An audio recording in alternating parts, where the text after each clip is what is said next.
What's up, everybody? I am Jesse, or GameOverJesse, as all of you may know us. This is our topic of discussion for the Hylian Gamescast episode 35. We're going to be talking about 6 insane video game theories, quote, that make total sense.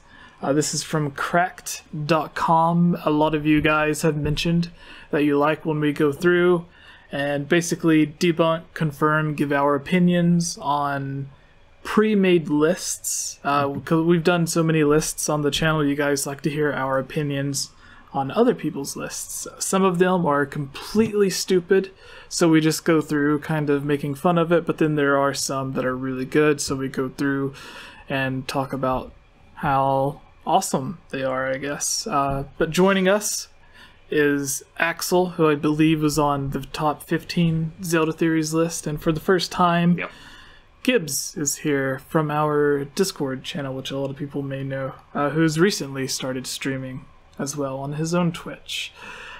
So, starting off this list, it says cohesive storytelling is a new... Cohesive storytelling is a new thing in video games. I don't think that's true. The standard for nearly 30 years was just to fill the screen with whatever nonsensical lunacy lured the most quarters or sold the most copies, and even today it's hard for games to break away from that formula, so fans... Today it's hard for movies to break away from that formula. So fans fill in the narrative blanks with their own theories, adding layers of meaning and symbolism the creators almost certainly didn't intend, but occasionally these crazy fan theories make a sobering amount of sense, sometimes more so than the actual games they're derived from. So, I think that starting paragraph is complete nonsense, because games, like maybe not on the NES and like Atari systems, there may have not been many stories, but once you move to like the Super Nintendo, like Final Fantasy is mostly well known for how great their stories were. It's like if this person writing this had played only Mario and they're like, there's no this, and then they jumped in and played another game on, like, then suddenly the next game they played only Mario, and then they got God of War, and they're like, whoa, this has a story. It's like, what? This is a pretty new concept. Yeah, and then like even like Uncharted, which is basically like playing a movie, came out like 10 years ago. Yeah, so it's not as new a concept as they're making it out to be. We've had story-driven games for most of the 30 years that console gaming has been popular, but yeah.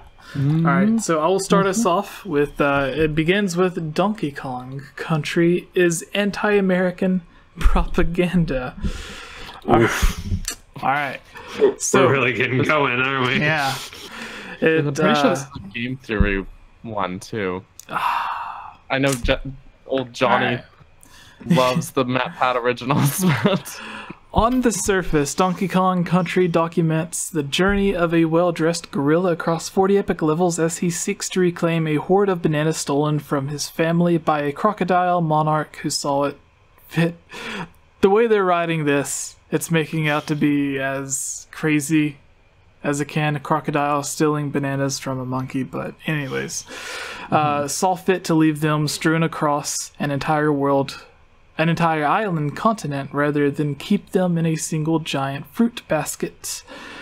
The crazy fan theory. As explained in this video from the game theorists, Donkey Kong Country is secretly a piece of anti-American propaganda about the banana wars of the late 19th and 20th century, as that is one of the most baffling sentences in history. It requires a bit of explaining. You see, after the Spanish-American War, the United States gained control of Cuba and Puerto Rico, giving the U.S. military a foothold in the Caribbean that it used to freely police several Caribbean states such as Honduras, Nicaragua, Mexico,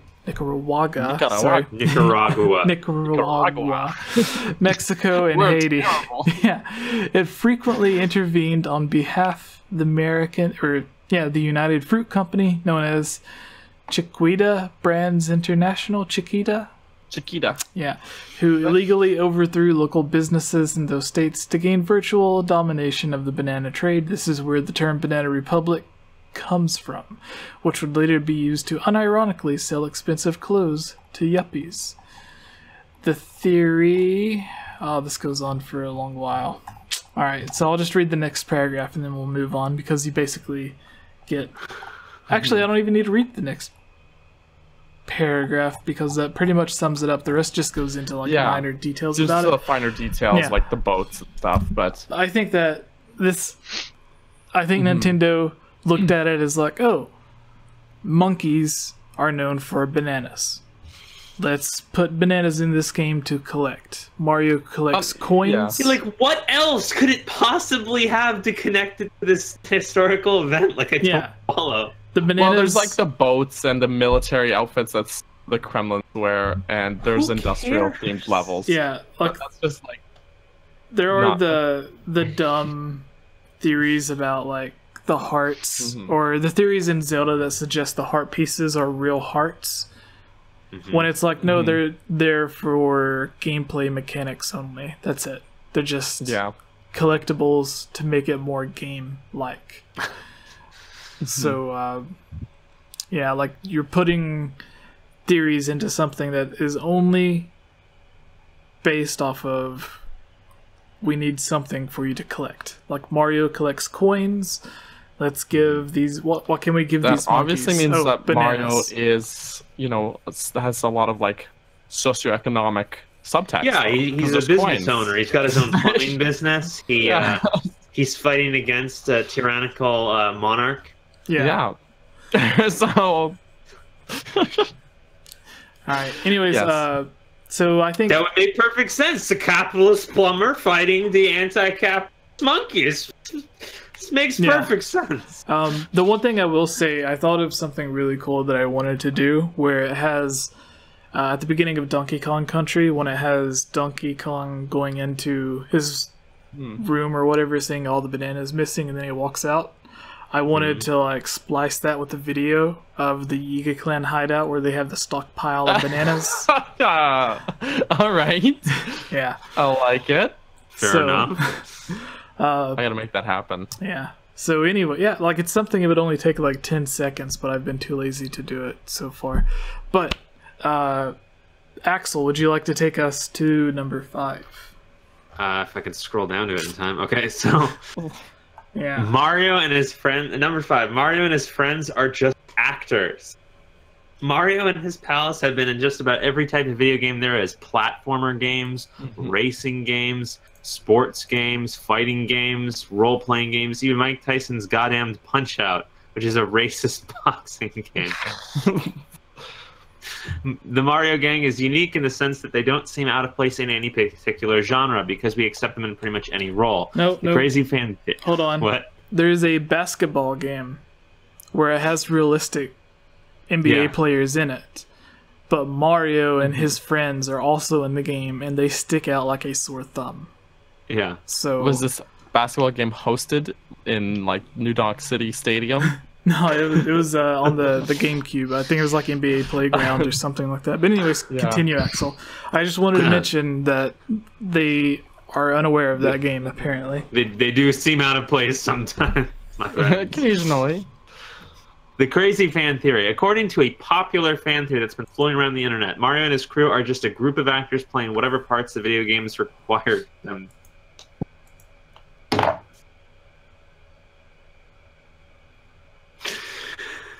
We've already talked about the idea that Super Mario Bros. 3 stage play, but it goes beyond just that one. That bit's actually confirmed by Miyamoto, though. Yeah. Miyamoto has confirmed this. It's Miyamoto. I just don't believe it at the same time. Yeah, well, he also confirmed we would not be getting a new version of the 3DS, that it was already perfect. Yeah. So he also confirmed that he is Bowser Jr.'s mother. Right. So take it all with get the salt shaker out, everybody. All right, think about all the games the Mario characters appear in. Sometimes the characters are bitter, face-pissing rivals. Is that a phrase that exists? Yeah, I guess. And sometimes they're working together. I think we get the gist, right? Yeah. So, yeah, that's a good summary. Is there's Lakitu has the cameras and Mario 64 and Mario 3 is a stage play and everything. So it's like, yeah, I think that was just a theory that someone asked in Miyamoto. It was just like, game theory. Sure. Yeah. But yeah, no, it's probably I think to some level, I think that Miyamoto does kind of consider the Mario characters that way, where it's like he can just put them in any game and it works because it's Mario. Yeah, that's called being a writer. But that's the thing, is that then you got to kind of work the game to fit that mold as well, and it's that doesn't mean that there's actually like a lore around them being like literal actors. Yeah. So yeah. All right, Gibbs, would you like to take the next one? Sure. Number 4, Animal Crossing is actually about a child abducting cult. Too bad Kayla's not here for this one. I can't believe these theories, though. Animal Crossing is about a kid who moves to a village full of talking animals and does chores for them, because Japanese video games be completely insane. There are no missions or overall objectives.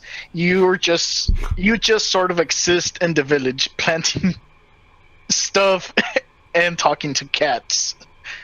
Crazy fan theory. According to Games Radar, I can't even talk. Games Radar. Brett Elston, Animal Crossing is about a child being abducted and indoctrinated into a cult. Animal Crossing begins with the character being forced to live in a village by a bizarre duck turtle creature named Captain, whatever, who is based in Kappa, a mythological Japanese creature that kidnaps children. In some games, you just wake up in the backseat of Captain's car and on the way to the village, as if he drugged your juice box or hit you over the head with a black. Yeah, and in the mythology, Kappa can also force themselves on women. What's the point? Apparently, the point is that he abducted the kid, and now he's forced to do stuff for the animals. I think this would be better if the theory surrounded like Sinister or like Tom Nook stuff rather than that. Would actually make more sense. Yeah. Like, honestly, Animal Crossing is more like a game about being in like debt to the point that you work till you die and never get out of debt, more than the whole kidnapping. Yeah. No, I mean, let's face it. Animal Crossing was like, hey, let's make a cute game with like little chibi humans and animals working together to like make a happy village. No, I think for sure, but I'm pretty sure as far as crazy fan theories go, I just came up with a better one on the spot than this article did. Like, I mean, to be fair, that's probably one of the better ones here. I think so far, yeah. So far. Yeah. All right. I don't know what's next. I was recruited at the last second. I have no idea what this list has in store for us. Hey guys, I'll be right back. I have to go pick up my dad from work. All right. Okay. You may be back just in time for the mailbag. Yeah, just 15 minutes or so. Okay, right. No worries. All right, Daniel, would you like to take the next? Yes. Metal Gear Solid 3 is nothing but a virtual mission. Why isn't it saying that about 2? The game that is actually almost a virtual mission. Don't tell the writers. The Metal Gear Solid games follow our hero, Solid Snake, whose name is undoubtedly a euphemism, through a series of, that part wasn't in the article, I just want to through a series of ham-fistedly operatic stealth adventures as he tries to save the world from total destruction while wielding a 1980s Russell mullet wig. However, the third entry in the series, appropriately titled Metal Gear Solid 3, is a prequel detailing the exploits of Solid Snake's one-eyed predecessor and eventual nemesis, Naked Snake, as he tiptoes his way through a communist jungle in the 1960s, snapping necks and disarming nuclear weapons. Hold on. In Metal Gear Solid 3, he does not snap necks. That's the game where he slits throats. Ah, so much better. I'm just saying they got their facts wrong. Maybe you can snap next. I don't remember. I don't know, actually. Let's see. The crazy fan theory. This one comes from Tyler Humphrey at Twinfinite, who posits that Metal Gear Solid 3 is really just a virtual reality training simulation that Solid Snake is participating in. Everything you see and experience in the game is all part of the simulation, and none of it is really happening. But Solid Snake has no relation to that game's story whatsoever, other than what happens later. Well, I'll just keep reading this article till it's either acceptable. You guys might not know this, but I'm a huge Metal Gear fan, so... Yeah, maybe it should have been Axel to take this one. Maybe. No, it's fine. I don't know that much about Metal Gear, but consider the evidence. At the beginning of the game, Major Zero, the Zordon to Naked Snake's Green Power Ranger, the site's writing style is weird, informs us that we're about to embark on a virtuous mission. Okay, Naked Snake mishears this and asks, virtual mission? Okay. Oh my god. This is about a substantial piece of evidence as Paul McCartney's bare feet on the cover of Abbey Road. Okay, so even the article doesn't like it. But it gets us thinking about the whole virtual reality thing right off the bat.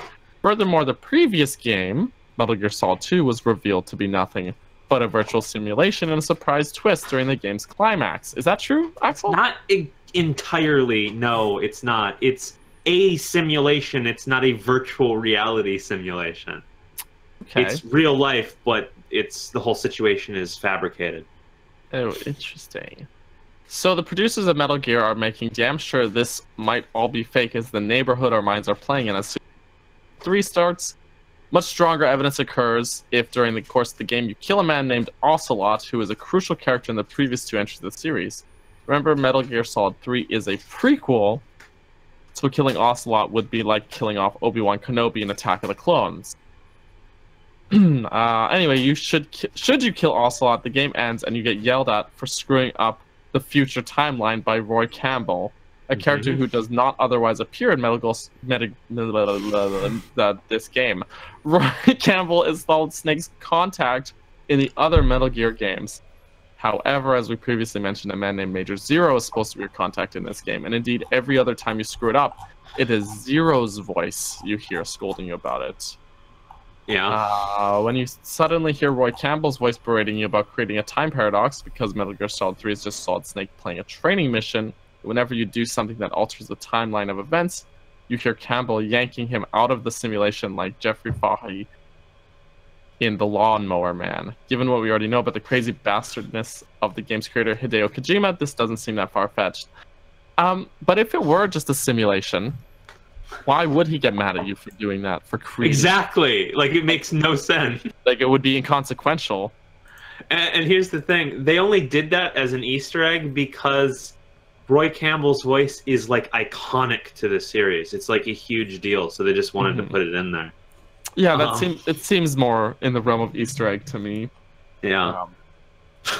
Okay, but, you know. Also, Hideo Kojima is too drunk on himself to not make it obvious. Because, like, if you... this kind of theory can't work for Metal Gear. Because every crazy theory you can imagine is the plot of Metal Gear Solid 2. Like, that's the canon story of Metal Gear Solid 2. He's not the kind of guy who's like, oh, I'm going to hide this stuff in the game. They'll never suspect. No, the whole point is you go through the whole game, and it's like, what is even happening at all? And then at the end, it's like, all of this was happening. Yeah, that's Metal Gear. Hideo like, I don't Kojima know a lot about it, but like, we would know by now. I'm sure. And in the same way that Miyamoto is known for like making Mario and Zelda and everything, Hideo Kojima is known for just making the craziest storylines in games ever. That's why when they showed off what was it, Death Stranding, everybody was like, what the hell was that? Oh, okay, Kojima made it. Okay, it makes sense. Yeah, you just accept it. You just don't question it. Yeah, it's like I think he's gaming's premier mad genius at this point. Like, he just do what he spent. Like, Metal Gear Solid 4 has these like genuinely weird live action intros they're the strangest things I've ever seen, and they're supposed to be like actual TV shows airing in the game's world, but I didn't know that at all. When I played the whole game and I didn't know that, and he spent like a lot of money making them. Like it was a huge part of the game's budget. Weird. But okay. And the thing is he can keep doing stuff like that and it makes money. It's why it's so ridiculous he had so much trouble with Konami. Like, that's the kind of guy, give him whatever he wants. Yeah. It's gonna make money. It just doesn't matter. Yeah, that's why there was an interview with him and PlayStation where he said that there was a lot of companies that came to him, but PlayStation was one of the only companies that was like, what's your budget? Doesn't matter. What kind of game do you want to make? Doesn't matter. Because they know that it'll sell. He's like that will sell. Like they asked him, like, do you have an idea or a concept for the game? And he's like, not yet. And they're like, okay, what's your budget? All right, here you go. That's awesome. That's it makes sense, honestly. It does. Like those are the kind of people you want to keep making. Like you want to continue. I don't fully understand the whole Konami issue with Kojima. Like, I don't understand the behind the scenes politics of it at all. If you've got someone in your company and they're making games and that's like what your company is now known for, and you're just like printing money, why would you end your tie, like cut off your ties with that creator? Yeah. But that's a whole nother topic of discussion. I mean, we can get into it if you want. Konami getting rid of him is like Nintendo firing Miyamoto. I mean, they did that with the guy who made the Game Boy, though. And Metroid. Did they fire him? I thought that he. Yes. So he was the Game Boy and the Metroid guy. He was responsible for both. He made the Virtual Boy. And the response was, I guess this is a thing that happened, or maybe it does still happen, I don't know, in Japanese companies, where basically he wasn't fired, but he was ostracized. So he basically was not given projects to work on. Oh, yeah. Not really given work. He's paid, but he just sits there. Yeah, that's what they do. Like a lot of companies in Japan, instead of retiring, they'll give you basically like a window job to where it's just your job to sit there and stare out the window. Yeah. So you have to show up for work, but you have no responsibilities. Yeah. It's supposed to be a respectful thing to where like you worked here your entire life. You're not in a position to where you can help anymore, but we don't want to fire you or retire you because you've been so helpful. So out of respect, we'll keep paying you what we pay you. And you can come in and basically do whatever you want. If you have a cool idea to share, good. But if you don't, no worries. I would go into work and play video games all day. Yeah. Like, think about it, if you worked at Nintendo already. You probably played every game that's going to be coming out in the next 5 years anyway. Yeah. Just go through like, hey, what game you making? Hey, Ilya popped in. Can I play yet? Popping in for like 5 minutes before Old Studios Dance recital. Awesome. Awesome. Glad to have you. Axel, do you want to go to the next news story? Number 2. Number 2, Mass Effect 3. This one is one of the only ones on this article that I actually kind of like, but... Okay. You go ahead then. You take it. You mean you don't like number 1? Yeah. No! You do it. Daniel. Axel can take read the number 1. Jesse, you have to read number 1. Take number 2. Because I know it'll be your favorite. Okay. Are you... I just read what number 1 was. I don't want to deprive of yes. Do you need an aspirin for your headache? That you're going to get. Since Axel's dying, I guess I'll start reading this one. So this is Mass Effect 3 is really about the hero being possessed by aliens. Oh yeah, this is a good theory. That's what I said. This is the one. This is better than the actual ending of the game. So, you want to take it? Fine, I'll do this one. Dude, take it away. 2. Mass Effect 3 is really. Oh, you just read it. The Mass Effect games tell the story of an intergalactic hero, Shepard, as he or she, the character's gender and appearances are totally up to you, does battle with the Reapers, an ancient race of super huge robo-aliens known for wiping out entire civilizations. Because when you're a planetoid cyborg, what the hell else are you going to do? Their two methods of civilization murder are good old-fashioned destruction and Borg-like indoctrination, wherein they assume control of living beings and bend them to their will. See Animal Crossing above, you smartass.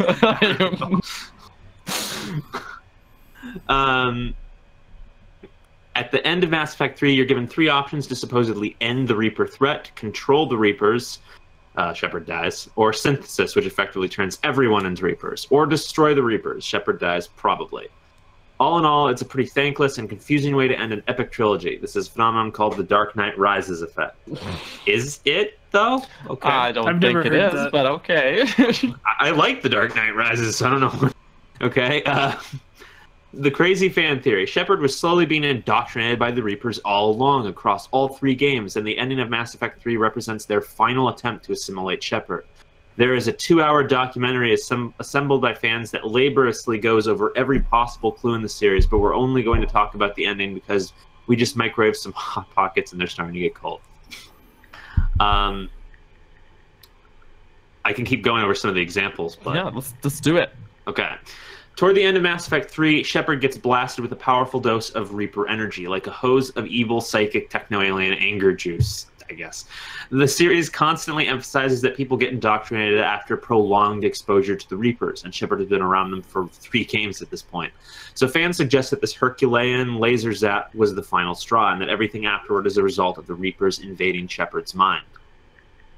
After the blast, the world takes on the hazy fuzziness of a dream. Bodies mysteriously vanish from the battlefield, and people appear out of thin air as if the rules of the universe no longer apply. Sounds like a lot like a guy struggling with an alien-induced hallucination, right? When you make the final choice to wield, join, or destroy the Reapers, all 3 options are color-coded, just like every other choice you've made in the entire series. Blue represents good, or the good or just choice. Green is neutral, and red is evil. Now look at this picture of the final choice in action, which I can't see for some reason. Okay, well there's the 2 things. There's like a blue and a red. Lit. Sort of the lighting is different on the 2 things. I don't know how to explain the words right now. Okay. But I don't know. Jesse can pop it into the stream if you want. Oh, sure. Oh, you would assume that the obviously blue-hued selection would be to eliminate the Reapers and save the Earth. Good. Whereas the red-stained option would be to take control of them to rule the galaxy. Evil, right? You'd be totally justified in thinking that, and you'd also be committing a huge space error, because that assumption is utterly incorrect. The blue choice is to control the Reapers, and the red choice is to destroy them. The middle choice is to join the Reapers. But if you make that selection, you should just check the game disc and snap it in half, because you're playing it wrong. There's also a lot of, I think that's enough from the article to get the point. Right. But I remember there's also a lot of stuff in the game that are just fairly surreal sequences. Like during this big Reaper attack on Earth, there's a little boy that only Shepard seems to see, and he just keeps appearing and disappearing. Oh, like and things like that throughout the game. So there's a lot of things in the game that actually make it seem like it's not real. So yeah. But I mean, like, the whole indoctrination theory, I really, like I said, this is the one on this article I really like, but it kind of makes sense that, like, he has been, or he or she, I guess, Shepard has been exposed to them for so much time, and the whole thing is, like, the longer you're exposed to them, the more likely you are to be indoctrinated. Yeah. I mean, like, how go through all these games and come out at the very end and still not be, you know? So like all the lore is there. Yeah, it's they just didn't do it. This one stacks up, like, as far as the theories on this list go. Yeah. Definitely. Old Johnny, you got anything to add? Are you okay? No, that's. I'm bracing myself for the next theory. Oh. Yeah. You're gonna read it. No, you. Oh, okay. You. All right. I'll read it. I'll try and keep a straight face. Okay, everybody. Respect, Daniel. Ready for Crack.com's article of crazy fan theories that might be true. Their #1 entry on this list. The Legend of Zelda Majora's Mask represents the 5 stages of grief. Here it comes, everybody. Oh, so there was recently an interview with the person who made the 5 stages of grief, like the person who the Kubler-Ross. Yeah. Where they were like, "I'm sorry, I shouldn't have made this." Yeah, like they not the Zelda theory of the 5 stages of grief, but the actual theory of the 5 stages of grief. The one that everyone uses. The person who created Kubler-Ross model. Oh yeah, we actually talked about this. I remember. Yeah. So the person who created the original theory of depression or grief, everything, said that he wished, or whatever, they wished that they wouldn't have done that, because when you're going through that, you experience a mix of so many emotions. It's not just you do this and then this and then this, because everyone goes through it differently. Yeah. So it's we've talked at great lengths about we how much we don't like and then this, the creator of Majora's Mask, Aonuma, said you're playing the game wrong if you believe this theory, because each location similar reason represents many different theories or many different emotions. No one place is based off of one single emotion. And if you play the game and you only get one single emotion from each place, then you are playing it wrong, because each area is supposed to invoke numerous amounts of emotion. Because it's pretty definitive. You may come across one character who is angry or upset, but then you'll come across one who is scared, you'll come across one who is depressed, you'll come across one who's happy. So like there's all the different things in like each of the towns. Like when you teach the dancers the mask, they're incredibly happy, or you teach them the dance or whatever. When you play like the mayor is angry or whatever, but then some of the guards are like scared because the moon's getting closer. You talk to some people, they don't even care, they're just happy, clueless. So like everyone in the town has these different emotions. And then it's like the monkey in whatever the Deku Palace. Woodfall. The Woodfall area. Like the monkey is courageous, I guess, because they're trying to lead you to help rescue, and they're worried. And then Hare is courageous. and then the one that's on like tied up is scared. But then the chief Deku is mad and vengeful. So, and then the guy that's like sitting in the hole or the grotto eating the Deku seeds is happy as could be. He's pretty happy. So it's like, as Aonuma was saying, if you believe that theory, you're not playing the game right.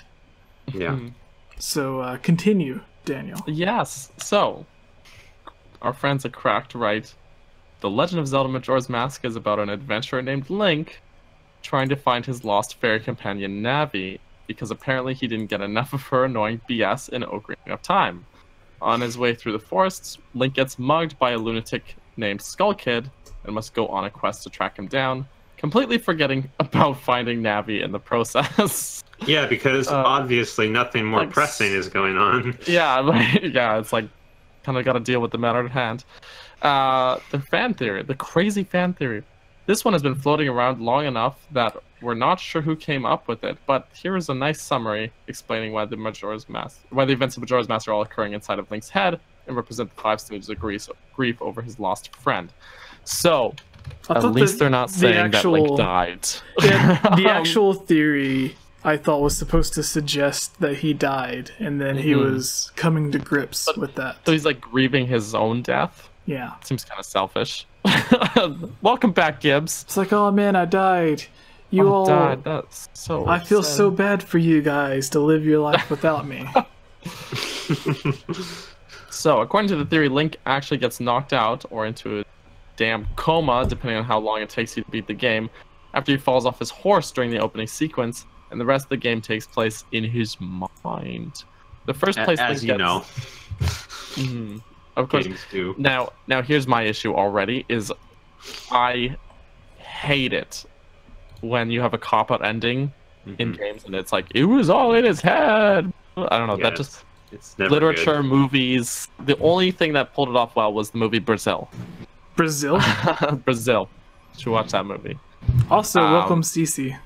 Cece, welcome to this podcast. What's happening? She's That's joining discussion. on. She's joining on for the mailbag. I have no idea what's going on. Wonderful. What the hell? Yeah. So anyways, you guys know the gist of this. I'm sure anyone who watched us before talk about this knows how much we despise it. Yeah, we've been over this a million Talktown is times. denial, anger, swamp, Yeah. bargaining, and then etc., and then acceptance at the end. So we all hate No it. one cares. Daniel, I don't know what you're talking about. I love this theory. Yeah. Get out. Leave this. Yeah. Leave. The red button, the leave call button, the red button. Click it. Oh, there's pizza Listen. crumb. Sorry, I misclicked. Too bad. Oh, now I'm giant in the stream. What? This click is coming in here now. Look at me. Sure, like everybody in for now. It's just me now, everybody. No. No, I was hoping it would do a thing to where one person talks, it makes them big. Like kind of like how Google Hangouts does. Oh yeah. I actually Google. like this. It's very stylized the way they have It it. looks good, but I feel a little weird being enormous in the middle. I need to like shrink. Are you saying you're not enormous? That should be Dan? you. I have an itch in my back and I can't reach it and I'm gonna cry. You need to put your back up against a chair or a shelf. That's how the bears do it. Oh, True. Cece, there's a chair right behind you. There's one right there. That's not You can do it. working. You can do it. And So I can think you reach? that Hello. brings us to the end of our little list of debunking. Yeah. Before we cracked article. do that, Cece, what are your thoughts on the 5 stages of grief for Zelda? I mean, I don't agree with it, of course, because it's been debunked. Were like you guys said. watching before? Whenever we were wait, what? talking, whenever we first started this part of it, we were talking about how the person who made the Kubler-Ross theory, whatever, not the Zelda theory that's based on it, but the actual theory of the 5 stages actual- of grief. Oh, The okay. the person who invented it said Yes. they wished they never would have, because when someone's dealing with grief, they go through a mix of emotions. Not just like not everyone goes through it the same way, so they wish they wouldn't have made that because now everyone uses it as a reference. I think I see that point of like wishing you didn't make it, but I think also having that is a good way to assess your emotions, because even though there is a wide variety of emotions that people feel, everyone goes through different feelings, like she said, different emotions, there are still major points where you do feel denial, anger, and all those things, even though it may not be in that specific order, it may not be the prominent emotions they're feeling. I feel like those emotions are still always going to be there. Yeah, and then with the actual Zelda theory, Aonuma, the creator of the game, said if you're playing through Majora's Mask and you only see one emotion for each of those areas, then you're playing the game wrong. Just because there are 5 main areas doesn't mean there are 5 different emotions for it.